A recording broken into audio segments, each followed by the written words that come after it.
विगत गुजरे कोरोना काल में हुए लॉकडाउन, स्कूल बंदी, सड़कों पर वाहनों की कम आवाजाही और एमएसएमई सेगमेंट की फैक्ट्रियों के बंद हो जाने के कारण पर्यावरण, हवा की सेहत सुधरी। व्यक्ति संपर्क कम होने पर सामाजिक दूरी बनाने, मास्क उपयोग और हाथ सैनिटाइजेशन के चलते बच्चों और वयस्कों पर प्रदूषण, संक्रमण और एलर्जन के हमले कम हुए। इसका नतीजा ये हुआ कि अखिल भारत में सांस रोगों में पर्याप्त कमी देखी गई। पर सभी प्रतिबंध हटते और गाड़ी के वापस पटरी पर लौटते ही पुनः सांस की चुनौतियां वापस आ गई। दमा व अन्य सांस रोगों पर होने वाले हमलों में उभार दिखाई दे रहा है। बढ़ते शहरीकरण, वाहन प्रदूषण, पश्चात जीवन शैली और पर्यावरण के अनियंत्रित दोहन और उसके साथ हुई बदसलूकी के दुष्परिणाम साफ दिखने लगे हैं। हवा में कार्बन डाइऑक्साइड और ग्रीन हाउस गैसें और धूल के सूक्ष्म कण बढ़ रहे हैं। मौसम चक्र बदल रहे हैं, दुनिया गर्म हो रही है।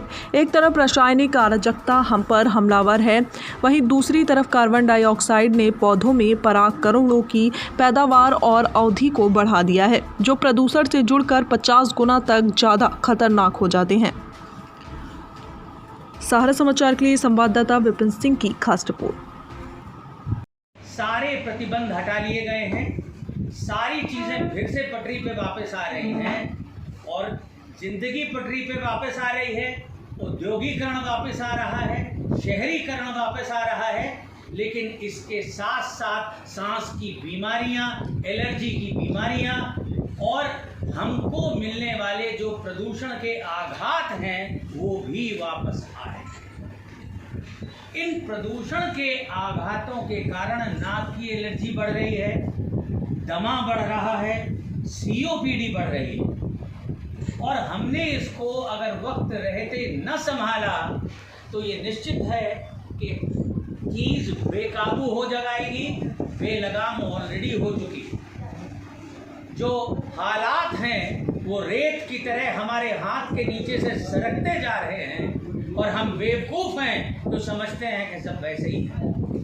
अगर आज का अखबार ये छापता है कि कानपुर शहर के कतिपय इलाकों में 48 डिग्री सेंटीग्रेड टेम्परेचर पहुंच गया है, अगर खबर ये आती है कि दिल्ली में 72 साल में दूसरी बार सर्वाधिक तापक्रम ने आसमान छुआ है, अगर खबर ये आती है कि अचानक सांस की व्याधियां अपनी पराकाष्ठा पर पहुंच गई हैं, गर्मी की वजह से लू लगना और दूसरी चीजें बढ़ रही हैं, तो ये सब अनायास नहीं है।